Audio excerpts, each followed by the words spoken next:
Thank you, and good afternoon. I want to, first of all, thank you all for being here today. Bebop, what's going on? As I'm sure you all know, becoming president of Podcast Planet is the greatest honor of my life. It comes with great responsibility. Bebop, you're not president, and what's with all the cameras? And I called this press conference today It's just me, Bebop. to issue a formal apology. Oh, well, this is new. What are you sorry for? Please, I'll take all questions at the end. Last week, Griffin and I hosted our own episode of this podcast, and during that episode, I thanked all of the chefs who sent me art to eat while we were on our break. Today, I'm ashamed to say that I forgot some of those artists and failed to mention them last week, and I would like to rectify that now to Leela, 7, and Reese, 4, from Lawrence, Kansas. Your art was delicious, and you deserve better from your president. And I will be better. Sundreese, 6, from Oakland, California. Your art was scrumptious, and my shame knows no bounds. I hope you'll forgive me. Orion from Lakeland, Florida. You made a sculpture for me and posted it to the Thin Caspian Facebook page. Jonathan and I did not speak for a month after I tried to eat his computer, but it's my understanding that the post is now pinned to the top of that page. So if anyone wants to see it, they can. Also, if anyone knows what tastes good with computer, ketchup, or maybe hand-squeezed orange juice. Bebop. And finally, Finn, who's 6, from Los Angeles, who sent in a great drawing of Elias trapped in a spider's web. I will say that it was Jonathan who forgot to give me that one, and he is very sorry, and he will be punished appropriately. Wait. Punished? I am conferring with my cabinet right now, but I believe it will result in a grounding. Okay, alright, hold on a second. First of all, that was really nice of you to apologize to those listeners, and not that nice of you to try to eat my computer and then try to ground me. But all in all, that's very nice of you. Let's turn off those cameras, please. Thank you. Alright, let's just get straight into part 2 of our second episode here. If you remember what happened in the first part, Vale was about to win the first game in the Intergalactic Space Olympics when Cymbeline from the Shakespeare 820 may or may not have cheated. So there are more games to play, and let's get straight into the second part of this episode, Back in the Saddle.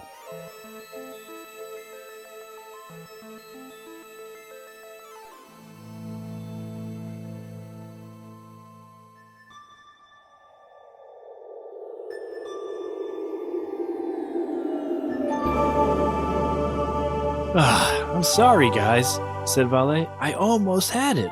Forget about it, said Abigail. You were the best pilot up there, and that is all that matters. We'll beat them in the next game. Yeah, said Finn. And then you know that no one on this planet is going to be able to solve a maze as quickly as Elias. We're going to be fine.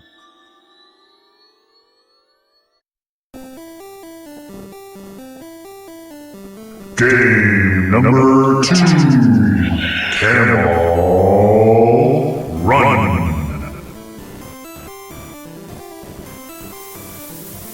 Abigail hooked her left foot into the stirrup and swung her right leg over, settling into the saddle like a natural.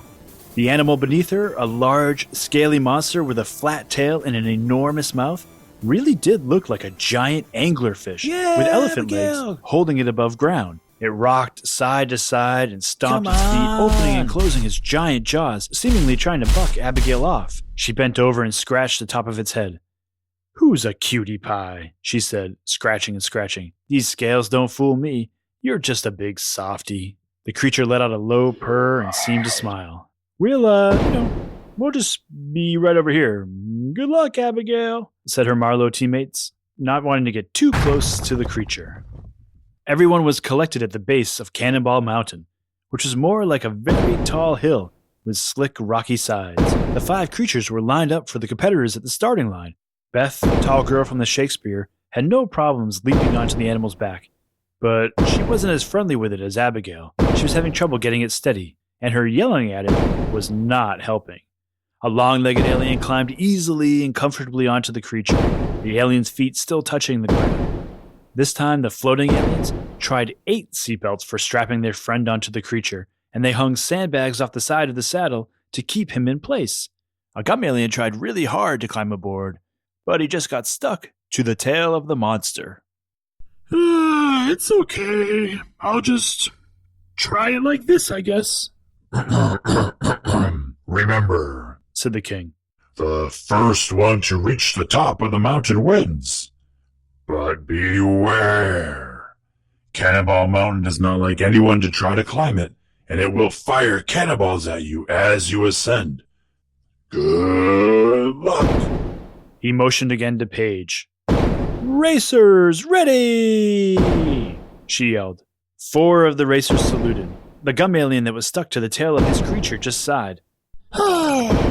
I guess so. Weird-looking fish, elephant things, are you ready? Yelled Paige. The animals roared. 3, 2, 1, go!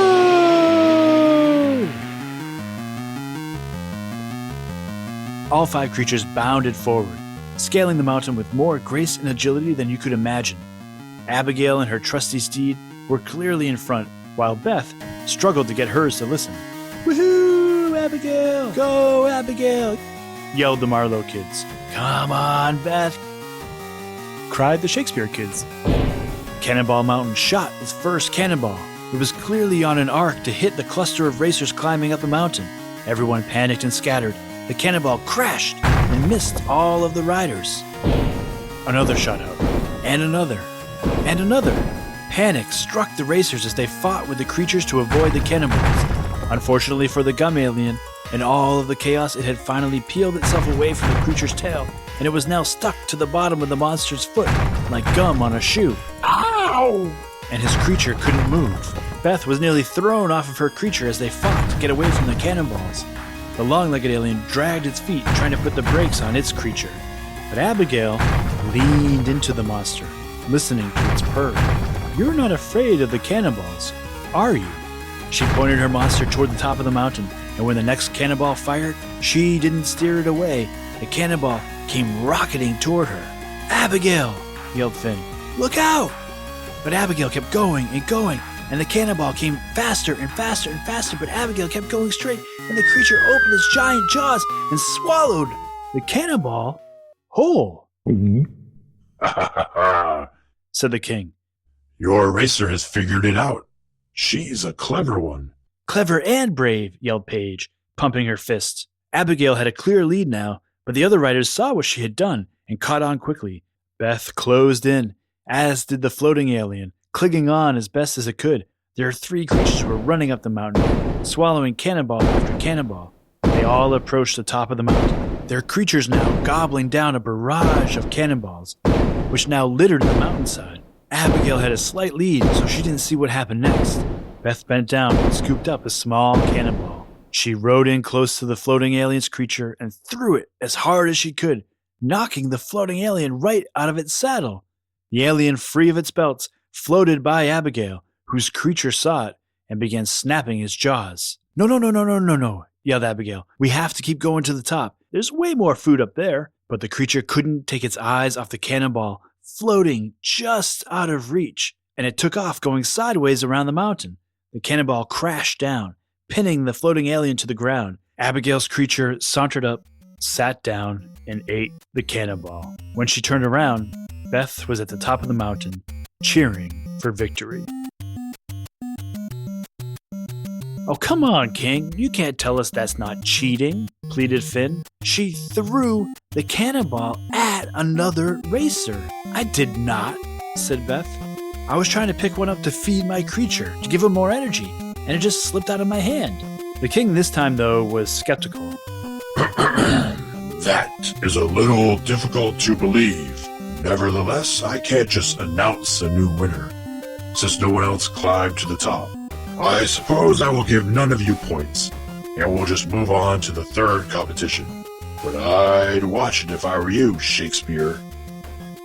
Game number 3. Search for the champion's orb.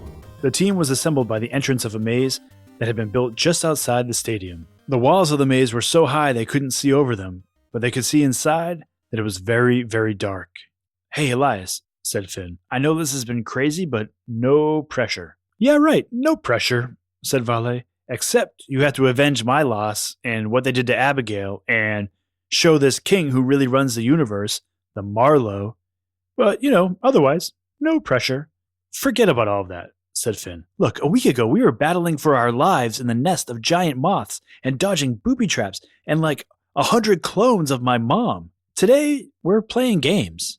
They're just games." "You know what? You're right," said Elias. "A maze is just a puzzle, and I love puzzles." He looked over at the Shakespeare team. The youngest on their team, Romy, was talking over his plan with the rest of the troop. Abigail marched straight for him.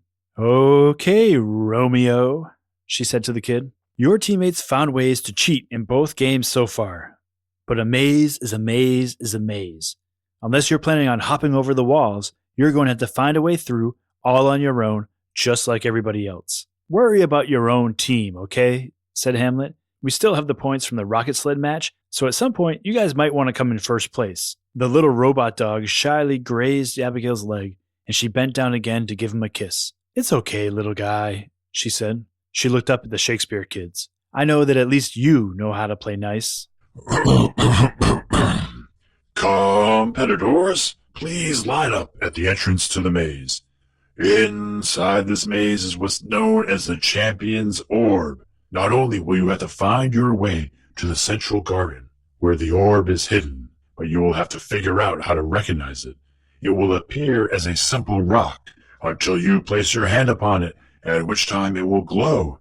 And when we see that light shining from the maze, we will know who our winner is. "Puzzlers, ready!" shouted Paige. "On my count!" Wait a second, said Romy, holding up his hand. "That guy over there is way too tall." He pointed at the long-legged alien.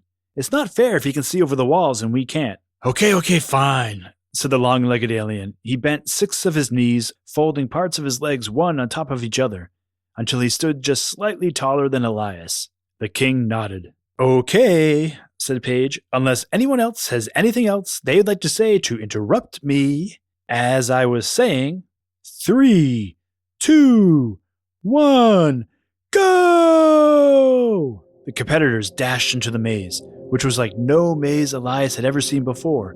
Rather than simple turns left, right, forward, and back, there were hallways and paths and exits that pointed in every direction.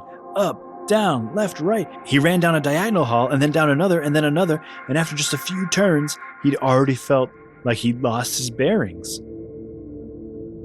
It was like the maze was shifting as he made his way through. The only constant in the whole maze was Romy. The kid in the black spacesuit stuck to Elias like glue. Clearly the Shakespeare strategy was to let Elias solve the maze and then jump in and grab the orb before he could. "You know," said Elias, "it's nice that you think I can lead you to the Champion's Orb, but I'm probably the most lost of anybody right now." "Yeah, right, nice try," said Romy, "but I'm not falling for that. And anyway, who said I was following you? How do I know you're not following me?" Elias shrugged and stopped walking for a moment. When Romy stopped too, he took off, doing his best to lose Romy, taking last-minute turns and running as fast as he could. But the truth was that the longer they were in the maze, the less confident he felt that he could ever solve it. It seemed like an ever-changing funhouse. The only way he knew that he was traveling past the same area again and again was that the gum alien had gotten stuck to a wall and had become the only true landmark in the entire maze. "Hello again," it said, as Elias and Romy passed it for the 4th time. And then the 7th time they passed the gum alien, the floating alien was stuck to him.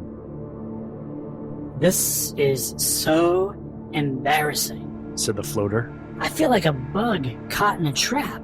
"Hey, who are you calling a trap?" said the gum alien. Wait a second, Elias said.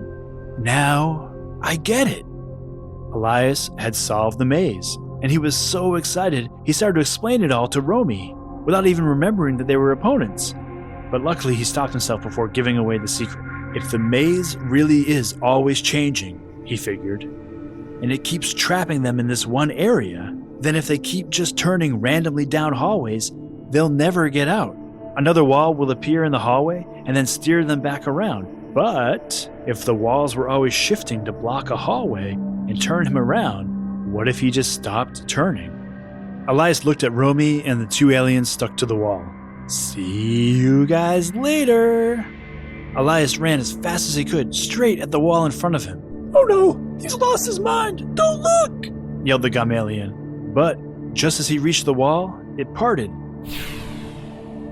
And then one after another, the walls fell away as Elias sprinted to the center of the maze. Romy, who was caught by surprise, yelled out and ran behind Elias, dodging the walls as they closed in Elias's wake. The long-legged alien must have heard Romy yell, because soon he was following Elias too, and the three of them ran straight into the central garden. Here it was humid, and there were enormous plants. Hundreds and hundreds of stones, painted in glorious, bright colors and designs, lined the paths. It could be any one of these, said Romy. But then he remembered his instructions and decided he would stick close to Elias and watch him. The long-legged alien wandered off on his own. All three of them were busy picking up the intricately painted stones, studying each one, hoping each time they grabbed one, it would light up in his or her hand. For his part, Elias was trying to remember the king's words.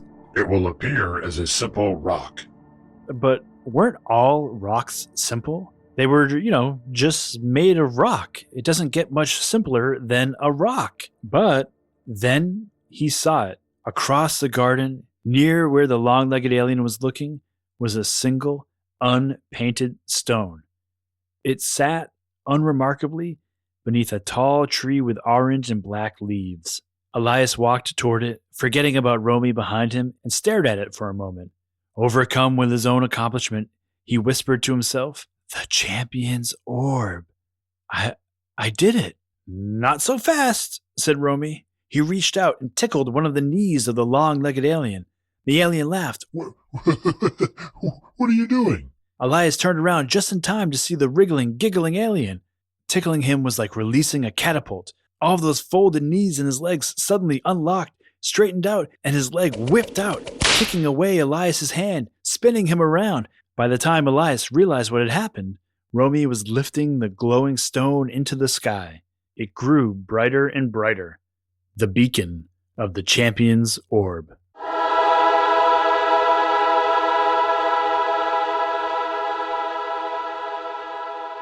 "This is crazy," yelled Abigail. "What kind of Olympics is this where you can cheat and just get away with it?" The Marlowe team was furious. Abigail nearly stormed the king's throne. Why even have us compete if the rules don't matter? Why not just give Shakespeare all the credit and forget all about us? The other aliens were just as angry. Each one had been used by the Shakespeare team as tools in their treachery. One by one, each of the alien teams left, saying they would find an Olympics somewhere else with proper competition. And, honestly, for us, we're not really made for this sort of thing, said the gum aliens, who, stuck to each other, formed a ball and rolled away. The Shakespeare team mostly just remained quiet, confident, smiling at the chaos all around them, maintaining their innocence. "Hey, I was just trying to point out to Longlegs over there that we'd found the orb," said Romy. "I was excited. I didn't know he'd wig out and kick Elias like that." "Yeah, well, that didn't stop you from grabbing the orb," said Elias, rubbing his arm where he'd been kicked. Okay, enough, said the king. "It's clear this has been a difficult competition, with a lot of heated emotions and perhaps some poor sportsmanship. However, we have never canceled an Olympics before, and neither will we allow these games to go down in disgrace. So, you, Finn, please step forward, and you as well, Hamlet." "Just call him Hammy," said Vale. "Let it be officially recorded that the scores are now wiped clean.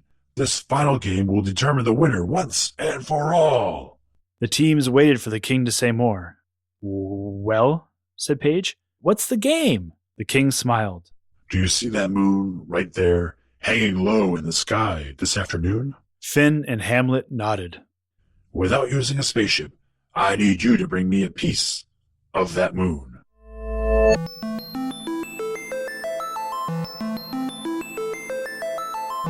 Okay, I am here with my editor, Griffin Messenger. Griff, you want to say hi?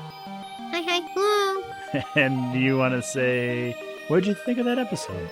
Pretty good. All right. And what did you think about all the different games? Do you think you would like to play those games?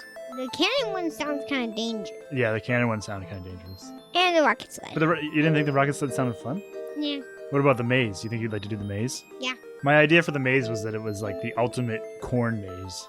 Yeah. You know how you do like corn mazes in the fall? Yeah. That's always really fun. So that was sort of like the hardest corn maze ever.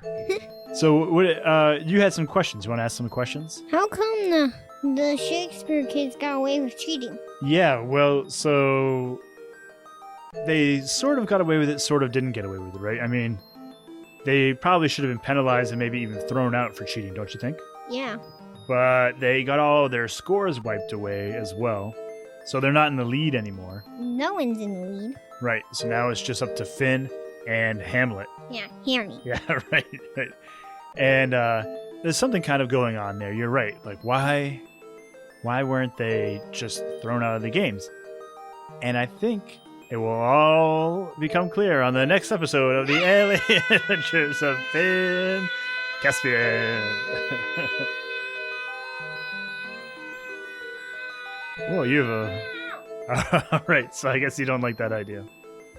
And I will say, too, one quick note on this, too, that part of the idea for the games and the challenges that the king is putting them under, it's a much different story, but a lot of this idea comes from a book called The 13 Clocks by James Thurber. It's a book I really like a lot, and you and I haven't read that book together yet, but maybe we will. Maybe we'll read it after this kind of little story arc is over. What do you think?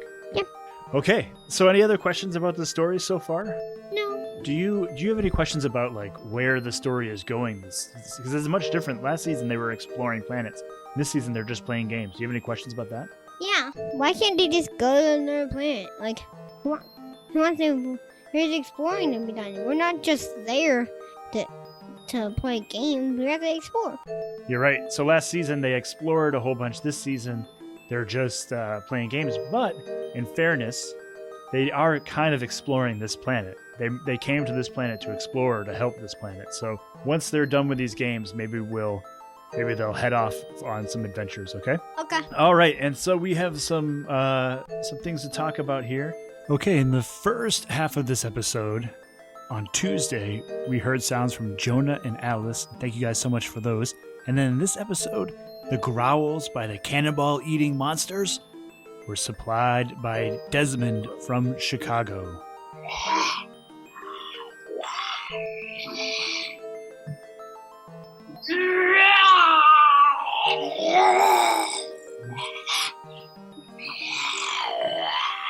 Okay, so that's it for the sounds. I wanted to say that in our bonus episode, Sound Club bonus episode, if you haven't listened to that yet, go back and listen to it. We play a sound by one of our listeners named Sandris, and I want people to give us ideas on what that sound could be. We had a really good idea from Mare from Ferndale, Michigan. I'm not going to say what it is because we might actually use it. I don't want to be a spoiler here, but thank you, Mare, for sending that idea in. If you have any other ideas, by all means, send it in. Okay, so here's a joke from Sebastian. I'm going to let Sebastian tell you where he's from. This is Sebastian from Redwood Shores, California, and I have my joke. What do you call a three-eyed alien? A-L-I-I-I-A-L.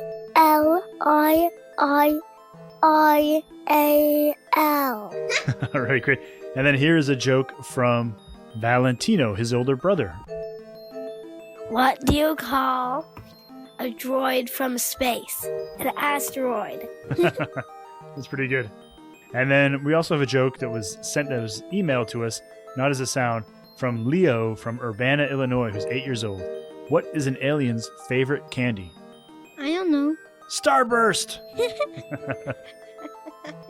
And actually, I think Bebop took care of our art at the beginning of the episode, so thank you to everybody who waited so patiently to hear about their art, and we'll start with a fresh batch back on Tuesday. One last thing that I really did want to mention is that we have a survey in the episode here, and if you go into your show notes, you click view description, you'll see the survey. We're thinking about bringing some more shows to you and thinking about ways to support that. So I made this survey that if you have 2 minutes, it should take you about 2 minutes to take. I'd really, really appreciate it. Totally understand. I hate surveys too. So if you don't take it, no sweat. And it can be completely anonymous as well. That link is in the description field. Click view description and you can take that survey. All right. I think that's it, buddy. Bye, bye, bye. All right. Thanks, buddy. Bye, everyone.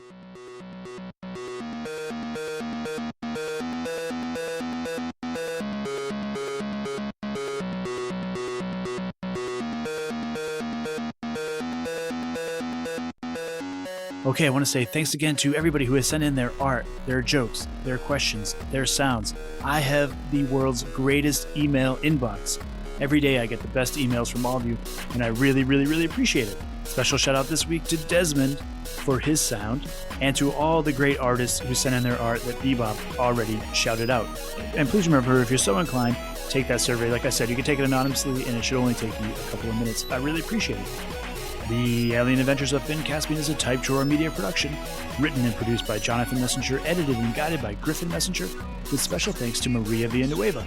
The theme music you hear at the beginning and end of every show is by Mark Greenberg, recently voted the nicest human in the Milky Way. Hey, still just the Milky Way? That doesn't seem fair. Alright, well, for more information about the music, the art, everything about this show, check out the show notes and finncaspian.com. Thanks again for listening, and we will see you next week. Hello. Photographers. Where did all the cameras go?